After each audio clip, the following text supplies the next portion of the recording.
Shalom! Meu nome é Tirtz Abreu, sou convertido ao judaísmo ortodoxo e moro em Jerusalém. Eu já venho há algum tempo contando a história do judaísmo para aquelas pessoas que se interessam em se converter ao judaísmo ou não. Se você tem apenas curiosidade de saber como foi que os judeus sobreviveram aos séculos, sem país, sem capital, sem uma língua, porque o hebraico acabou se tornando uma língua só religiosa, e depois voltou a ter um estado e a ter uma nova língua. Então fica comigo que eu vou continuar contando. Então, como eu adiantei no vídeo anterior, quando Jerusalém e o templo caíram sob a espada do general Tito, os saduceus, os zelotes e os essênios e vários outros grupos menores, políticos ou religiosos, desapareceram de cena. Os saduceus, que não aceitavam a autoridade da Torá oral e se baseavam apenas na Torá escrita, quer dizer, o Pentateuco, não tinham mais como cumprir os mandamentos relativos, por exemplo, aos serviços do templo e às leis aplicadas exclusivamente à terra de Israel. Já os zelotes que sobreviveram se refugiaram na fortaleza de Massada, considerada inexpugnável. Para lá, os rebeldes levaram suas mulheres e seus filhos. Porém, na Primeira Guerra Romano-Judaica, contada no livro de Flávio Josefos, que aconteceu 3 anos depois da destruição do templo, quer dizer, entre 73 e 74, os romanos construíram uma enorme rampa e conseguiram destruir a muralha da fortaleza. Então, Flávio Josefo relata no seu livro que os rebelados cometeram suicídio em massa depois de matar suas mulheres e as suas crianças. Sobraram então os fariseus e o judaísmo, que ainda hoje é praticado no século XXI, é fruto da dedicação, do compromisso e do amor ao eterno que motivava os fariseus. Sem templo, sem capital, quando tudo faltou aos judeus, a Torá continuou sendo o seu patrimônio e a garantia de sua imortalidade, graças aos fariseus. No momento mais angustiante daquela comunidade desamparada, só os fariseus permaneceram em seu posto para reconstruir a destroçada vida espiritual de Israel. Eles souberam insuflar no povo um espírito mais poderoso do que a espada e uma lealdade à Torá que atravessou os séculos. Agora, como é que isso foi possível? Baseados na Torá, os fariseus ensinavam a ressurreição dos mortos e o Olam Rabá, que é o mundo vindouro.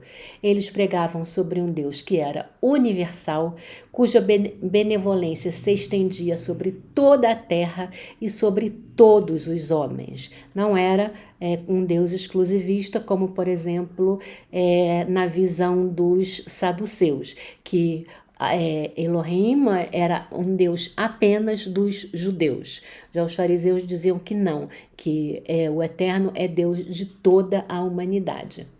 Então, para eles, para os fariseus, a prática de boas ações, de justiça, de retidão, de ética e de moralidade não estava limitada à terra de Israel. As sinagogas já tinham sido implantadas desde o primeiro exílio para a Babilônia e agora elas se tornaram o centro da vida espiritual e cultural dos judeus. A liturgia também desenvolvida pelos homens da grande assembleia no tempo do escriba Esdras, agora substituiu o serviço do templo. Os sacrifícios de animais se transformaram em sacrifícios de louvor, com o estabelecimento de orações diárias no momento mesmo em que eram realizados as ofertas e os holocaustos no templo. Um dos dirigentes desse gigantesco trabalho de reconstrução foi o Rabi Yohanan ben Zakkai.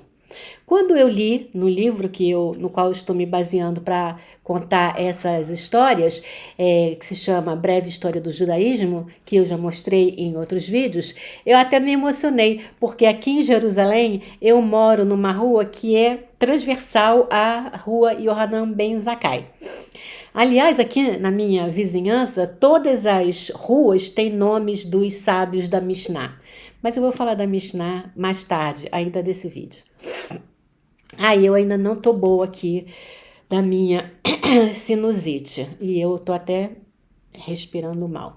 Mas vamos adiante. Rabi Yohanan Ben Zakkai percebeu que Jerusalém ia cair antes do ano 70. Ele saiu da cidade e foi para a cidade de Yavne, onde ele estabeleceu um centro cultural para o povo judeu. Agora, o Pirkei Avot, que no Brasil tem o nome de Ética do Deserto, pela editora Sefer, esse Pirkei Avot conta que Rabi Yohanan Ben Zakkai saiu de Jerusalém dentro de um caixão para não levantar suspeitas entre seus adversários, que eram os saduceus e os zelotes. E ele então se dirigiu a Roma, onde pediu ao imperador Vespasiano que deixasse os rabinos se estabelecerem em Yavne. Vespasiano considerou o pedido uma bobagem e concedeu. Não custava ser generoso numa coisa tão pequena. Ele já estava em Yavne quando Jerusalém foi saqueada e o templo destruído.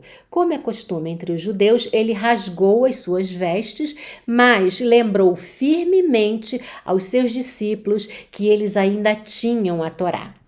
Assim, lá em Yavne, foi estabelecido um sinédrio acadêmico que acumulou as funções de educação, legislação, jurisdição e governo só nos assuntos de religião.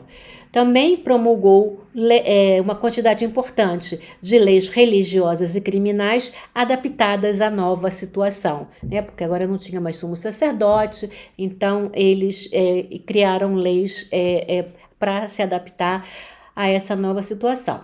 Logo, o Sinédrio se tornou uma autoridade reconhecida pelos judeus, tanto em Israel como os judeus da diáspora, né? Eles estavam na Babilônia, na Pérsia, na Média, né? Como nós já vimos anteriormente, quando os judeus voltaram da Babilônia, não foram todos, muitos ficaram, os que estavam prosperando comercialmente ou no governo, eles permaneceram na Babilônia. E aí depois se tornaram também parte do governo persa e tal. Mas isso a gente já viu.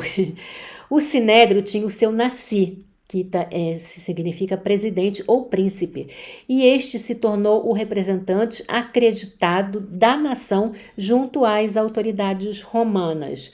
Muito respeitado pelos romanos foi o fariseu Rabban Gamliel, que eram descendentes de Hilel, da dinastia do rei Davi. Paulo de Tarso diz que ele foi discípulo de Rabban Gamliel.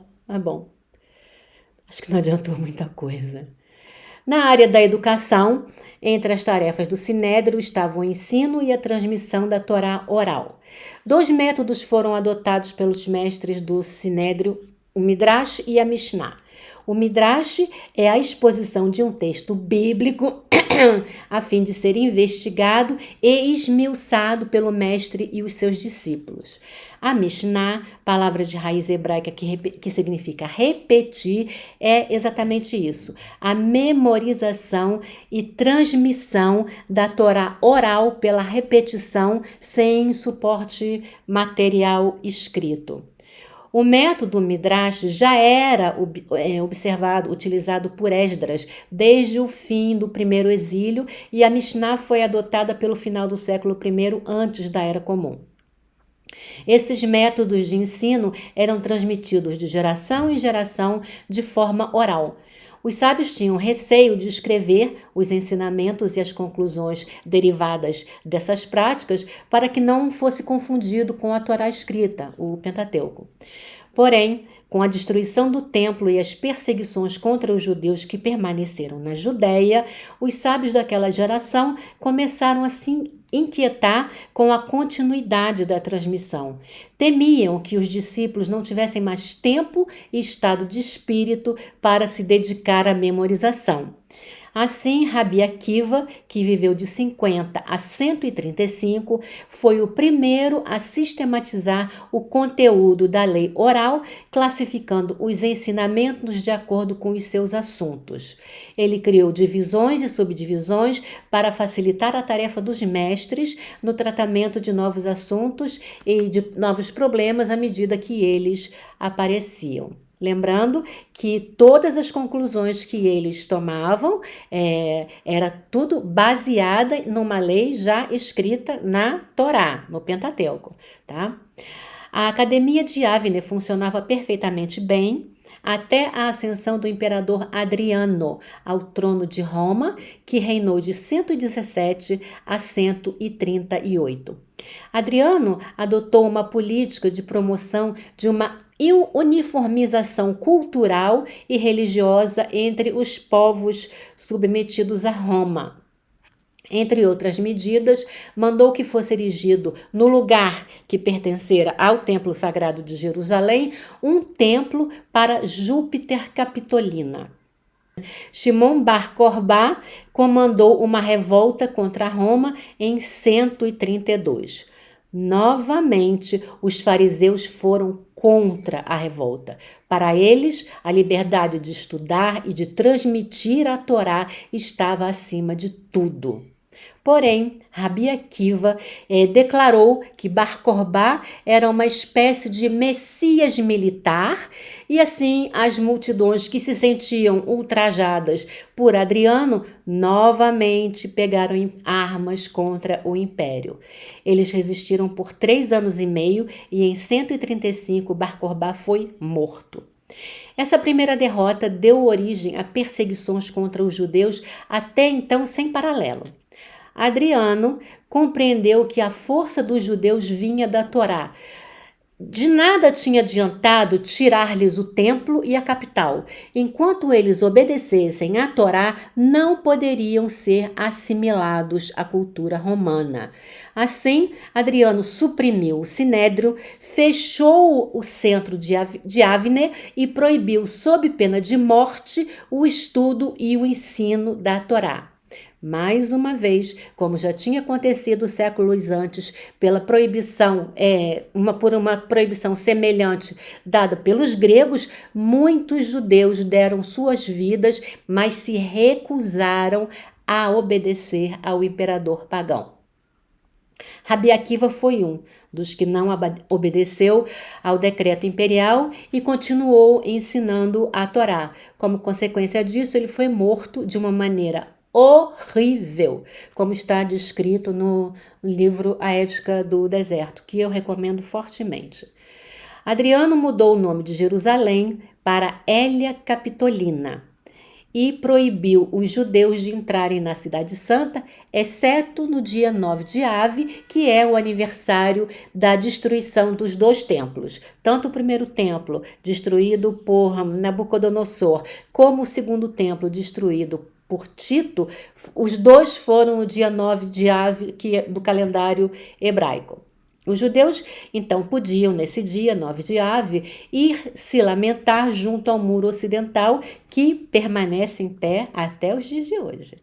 Para humilhar os judeus, Adriano também mudou o nome da Judéia para Palestina, nome derivado de Filístia, pois sabia que no passado glorioso do reino de Israel, os filisteus tinham sido seus poderosos inimigos.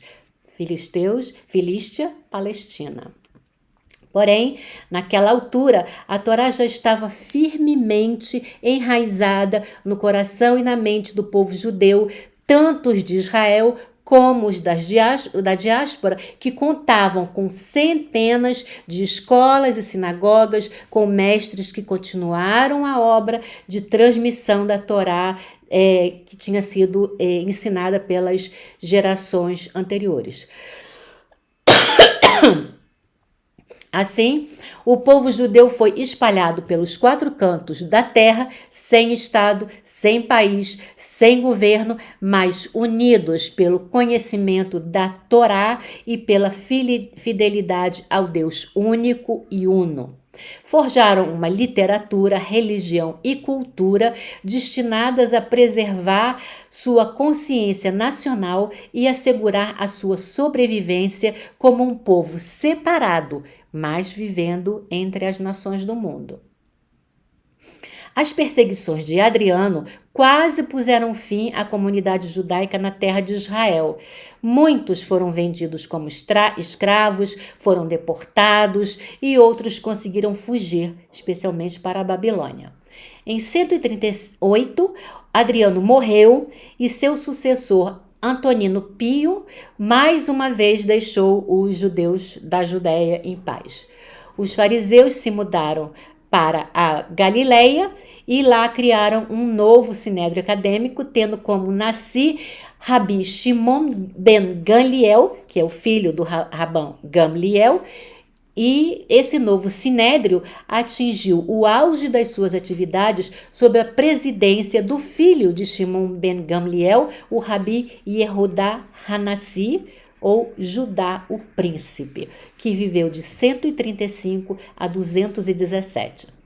Rabi Yehudá tinha excelentes relações com um dos imperadores antoninos e o Pirkei Avot até conta que este imperador se converteu ao judaísmo. Porém, a identidade do imperador ainda hoje é ignorada, mas alguns historiadores pensam que pode ter sido Marco Aurélio. O patriarcado de Yehudá Hanassi, que durou 50 anos, se caracterizou por um ambiente de paz e tranquilidade que muito ajudou o desenvolvimento da atividade da academia. Mas Rabi Yehudá sabia perfeitamente que a paz era temporária e que possivelmente no futuro os judeus não pudessem mais contar com um sinédrio para orientá-los. Então, na sua condição de nasci, presidente do sinédrio, tomou a mais ousada decisão de todos os tempos. Ele compilou e botou por escrito um resumo do ensinamento tradicional da Torá oral, que veio a ser conhecida como Mishnah. Como eu já tinha dito, o Rabi Akiva tinha iniciado essa obra de sistematização da lei oral para fins de ensino, mas a transmissão tinha continuado a ser de mestre a aluno sem suporte escrito. Rabi Yehudá salvou a lei oral do desaparecimento.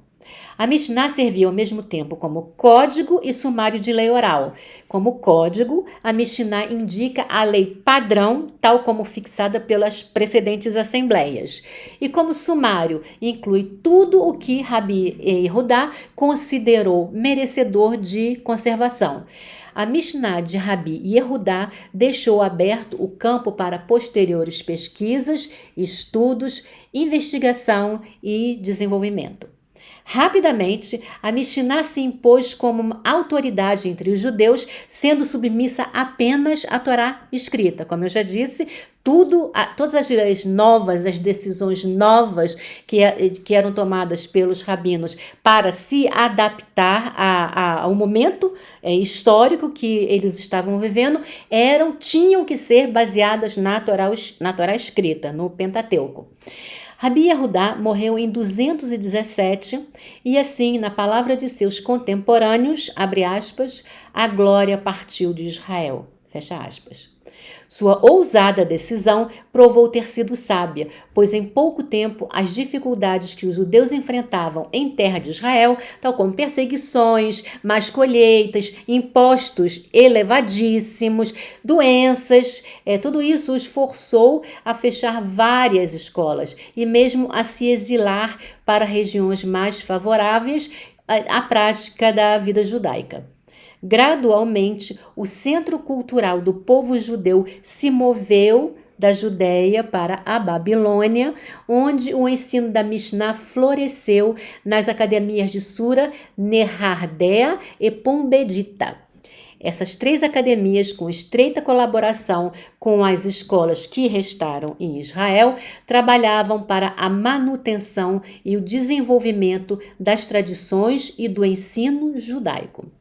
O principal texto de estudo, investigação e pesquisa nas escolas de Israel e da Babilônia era agora a Mishnah de Rabi Yehuda Hanassi. Os mestres e discípulos estudavam a Mishnah palavra por palavra, às vezes até letra por letra, interpretavam seu conteúdo, discutiam o seu significado e procuravam a origem de seus ensinos na Escritura. Também era tarefa deles tomar decisões finais sobre novos julgamentos legais em resposta a problemas que surgiam devido às alterações nas condições de vida. Essa foi uma atividade intelectual que durou séculos. 3 séculos em terra de Israel e 5 séculos na Babilônia. E aí, no final desses 2 períodos, foi cristalizada a Guemará, que significa literalmente acabamento, sabe? A Mishnah e a Guemará formam o Talmud, palavra de raiz hebraica que significa estudar. O Talmud existe, então, em 2 versões, o de Jerusalém e o da Babilônia. Então, o Talmud, ele é, como eu disse, como se conclui, um grande comentário sobre a Mishnah de Rabi Yehuda e abrange todo o campo da religião e da ética. Isso é bem importante porque eu já vi nas redes sociais um brasileiro comentar que o Talmud é feitiçaria babilônia que entrou no judaísmo. Então, coitado, né, dessa pessoa. Tudo é bom para denegrir o judaísmo. Mas não, o Talmud é um grande comentário sobre a Mishnah baseado na lei oral que já vinha desde do Monte Sinai. Então, reflexões morais, homilias, apólogos, especulações metafísicas, contos do passado de Israel, visões sobre o seu futuro, a salvação messiânica universal, mas também observações sobre geometria, medicina, astronomia, fisiologia, botânica e outros assuntos científicos. Estes eram e são os elementos do Talmud. O objetivo é sempre inspirar, edificar e fornecer as elevadas qualidades de coração e da mente que levem o homem à retidão de ação que a lei judaica exige. O Talmud de Jerusalém foi interrompido em meados do século IV com a elevação do cristianismo como religião oficial do Império Romano por Constantino, que reinou de 306 a 337. Jerusalém virou a capital da cristandade e, como dá para ver, o nome que Adriano deu a Jerusalém não pegou, e o judaísmo passou a ser considerado como uma heresia, mas o nome Palestina pegou e está aí até hoje dando problema. Já na Babilônia, onde os judeus desfrutavam de direitos e tinham uma boa autonomia, as academias gozavam de condições favoráveis à atividade intelectual. Cada geração que se sucedia interpretava, discutia e argumentava sobre as opiniões e os julgamentos das gerações precedentes. Eu não sei se está dando para entender que uma pessoa escrevia alguma coisa e anos depois, ou até um século depois, alguém debatia aquilo que tinha sido escrito e desenvolvia um raciocínio. O Talmud é mais ou menos isso. Então, é uma obra monumental, sem paralelo na história da humanidade. Não sei se existe alguma coisa assim, de sábios que discutiram por 300 anos, 500 anos e formaram um corpo, uma legislação totalmente religiosa. Mas, finalmente, a perseguição religiosa também atingiu os judeus da Babilônia e em cerca de 501 foram encerradas as atividades das academias de Sura e Pumbedita. Assim, os centros judaicos de Israel e da Babilônia, que durante séculos asseguraram a coesão das comunidades judaicas espalhadas, perderam grande parte de sua influência. Mas então, o estudo e a transmissão do Talmud se transformou na maior força de coesão da comunidade judaica. As interpretações e discussões dos princípios de religião, lei e moralidade do Talmud possibilitaram ao judaísmo se adaptar a todos os tempos, todos os lugares, todas as sociedades, culturas e civilizações, guardando, contudo, a uniformidade e a vitalidade que preservaram o judaísmo durante as inúmeras provas e tribulações aos quais foi submetido. O Talmud continua a ser, depois da Bíblia, a força espiritual, moral e unificadora da vida judaica. O ritual, a liturgia e as leis de casamento do judeu moderno derivam diretamente do Talmud.